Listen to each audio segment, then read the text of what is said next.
O propósito do vídeo de hoje é fazer uma espécie de apresentação ou review desse livro aqui. Vou colocar numa posição legal para não, para a luz aqui não tirar a clareza da capa, certo? Economia e Fé, do Justo Gonzalez.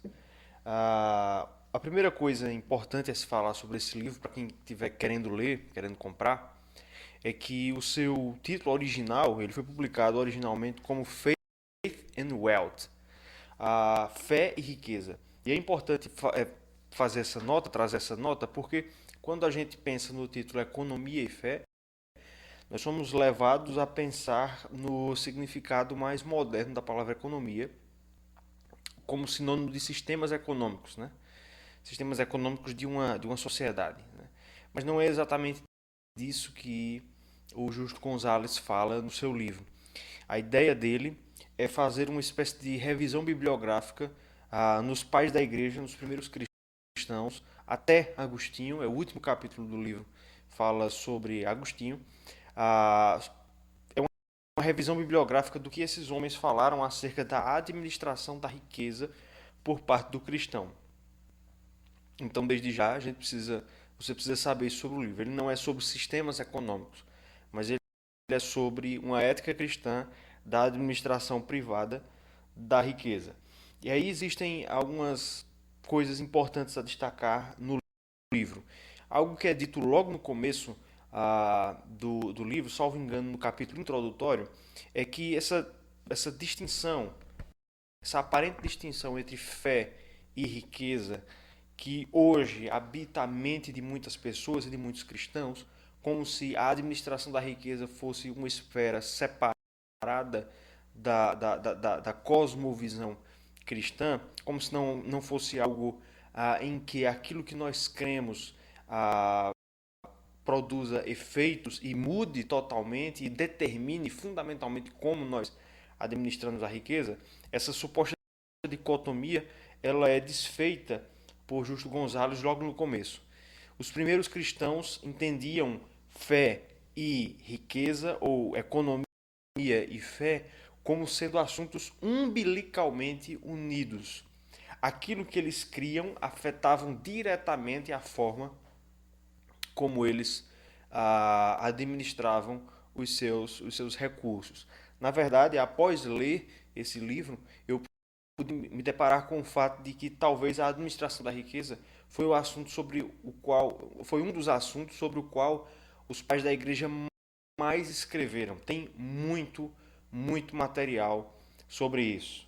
Alguns escreveram mais do que outros, né? Clemente de Alexandria, por exemplo, escreveu bastante sobre a administração da riqueza, outros apenas mencionam algo sobre isso aqui, ó, mas o material é vasto sobre essa questão. Justo Gonzalez ele também não esconde o fato de que, ao escreverem sobre esse assunto, os pais da igreja, e aí para citar quem é citado aqui, eu vou colocar. Nós temos aqui a Didaquê, a Epístola de Ogneto, que é um documento anônimo, a Hermas, a Irineu, Clemente de Alexandria, Orígenes, Tertuliano, Hipólito, Cipriano, Lactâncio, vamos ter Atanásio, Ambrósio, Jerônimo, Crisóstomo e Agostinho. Outros ainda aparecem, mas os principais são esses. Justo Gonzalez nos mostra que quando eles escreveram sobre a administração da riqueza, eles escreveram a partir do seu próprio contexto e foram afetados por esse contexto. Então nós vamos encontrar, por exemplo, vários dos autores que são abordados no livro, tratando a riqueza como algo quase, em alguns momentos, quase que impuro de si mesmo, de per si. Possuir mais do que o necessário, em alguns autores cristãos dos primeiros séculos, era algo bastante sobre o que eles falavam bastante contra. De maneira geral, eles não aceitavam isso, e em muitos momentos a gente percebe uma certa influência do dualismo gnóstico. Eles não eram gnósticos, obviamente, eles eram cristãos ortodoxos, mas a atmosfera gnóstica ali de certa depreciação da realidade material aparece nos escritos desses homens também. Além disso, nós vamos encontrar certas críticas que são orientadas no seu tempo e no nível de compreensão econômica que aqueles homens tinham, que é sem dúvida alguma menor do que o que nós temos hoje. Então, isso é algo, inclusive, que me chama a atenção, eu quero deixar isso anotado aqui. Quando nós lemos escritos como os dos pais da igreja ou dos puritanos, que falaram muito sobre economia também, críticas deles relacionadas, por exemplo, à usura, à cobrança de preços altos demais, preços extorsivos, essa crítica que eles fazem a essas coisas, em muitos momentos, não sempre, mas em muitos momentos, elas estão ancoradas em percepções limitadas da economia que aqueles homens tinham. Nós temos uma percepção um pouco mais acurada hoje. Hoje nós conhecemos teorias sobre preço e a função distributiva do preço. Por exemplo, para citar a questão da usura, hoje nós sabemos que os juros, usura é emprestar dinheiro a juros, hoje nós sabemos que os juros eles têm uma razão de ser. Os juros, em tese, eles são o preço do dinheiro no tempo. Então, os juros não necessariamente são roubo. Os juros extorsivos, abusivos ou os juros motivados pela ganância, sim. Tanto é que se a gente olhar para a lei de Israel, a gente vai perceber que Deus permitia que os judeus cobrassem juros, praticassem a usura em relação aos gentios. Eles não permitiam, Deus não permitia que isso fosse praticado dentro da comunidade da aliança. Então, eu não estou dizendo aqui que a gente vai sair emprestando dinheiro a juros, aí vai virar agiota. Mas é preciso é preciso atualizar do ponto de vista da informação sobre a economia aquilo que esses homens disseram. É claro que essa nova percepção que nós temos acerca de alguns fatores econômicos não invalida o que esses homens disseram, não retira o peso do que eles disseram, mas a gente precisa contextualizar bem em relação ao nível de conhecimento econômico que eles possuíam quando escreveram estas coisas.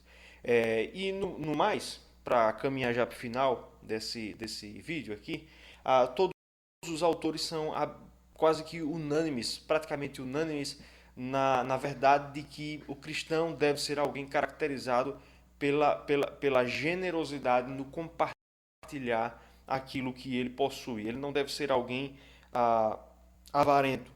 E aí nós vamos encontrar várias teorias e ótimos insights dos pais da igreja sobre o nosso dever de compartilharmos. É claro que quando eles falam sobre isso, quase que exclusivamente eles se referem a dar esmolas. Então, nós vamos ter inclusive alguns autores que chegam quase que a condenar a prática do comércio. Hermas talvez seja o mais crítico de todos os citados aqui, a questão do comércio e a questão da riqueza. No pensamento dos pais da igreja, praticar o bem com os seus próprios bens, compartilhar os seus bens, estava quase que totalmente relacionado à prática de dar esmolas. Essas esmolas não eram o que a gente entende hoje por esmolas, né? O trocado que você tem no bolso ali, você dá para alguém que pede na rua. Mas era se desfazer dos seus próprios bens para satisfazer a necessidade de alguém.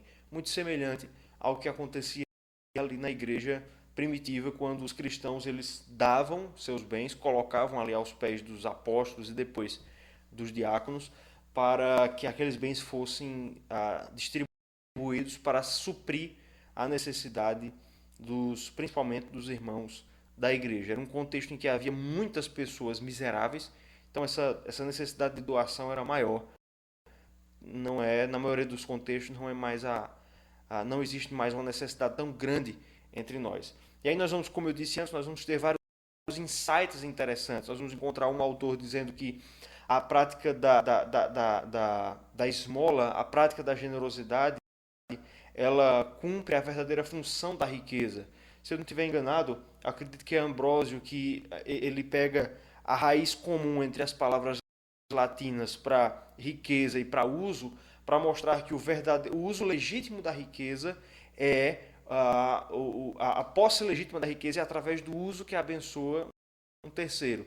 E se você não usa a riqueza, ela se torna ilícita. Você deixaria de ser um dono moral da riqueza. E aí nós vamos ter, por exemplo, o ensino de Agostinho, por exemplo, entre uso e fruição. Ele vai nos dizer que os bens não devem ser fruídos, mas usados para que nós tenhamos fruição em Deus. Então, nós vamos ter vários insights interessantes. O uso da riqueza como comunicação interhumana, a ideia de que a riqueza foi colocada no mundo por Deus, e até mesmo existirem ricos e pobres no mundo, isso foi permitido por Deus para que haja uma interação entre os seres humanos que lhes permita demonstrar amor uns para com os outros. A discussão entre propriedade comum e propriedade privada aparece várias vezes no livro também. E ao fim do livro, pelo menos é o que aconteceu comigo, nós somos impactados à necessidade de vermos de maneira mais holística a nossa fé, e principalmente na questão do uso da riqueza, de nós confessarmos uma fé que nos leve a administrar aquilo que nós temos, os nossos bens, de maneira distinta. Quer seja praticando o comércio, que é uma forma de distribuição dos seus próprios bens, é uma troca benéfica, como também na liberalidade mais literal, digamos assim, na prática da esmola, de fato. Doar aquilo que você pode doar para alguém que necessite mais do que você. É um livro que, quando eu terminei, muitas noções acerca de como eu devo administrar os meus bens ficaram muito mais claras para mim. Eu tenho certeza que, se você comprar esse livro e ler, você será também bastante abençoado. Ótima publicação da editora Agnus e uma leitura importantíssima para qualquer pessoa que queira ter uma cosmovisão do uso do dinheiro mais acurada, a partir de homens de Deus que escreveram tantos séculos atrás. Por esse vídeo é isso. Deus abençoe você e até a próxima.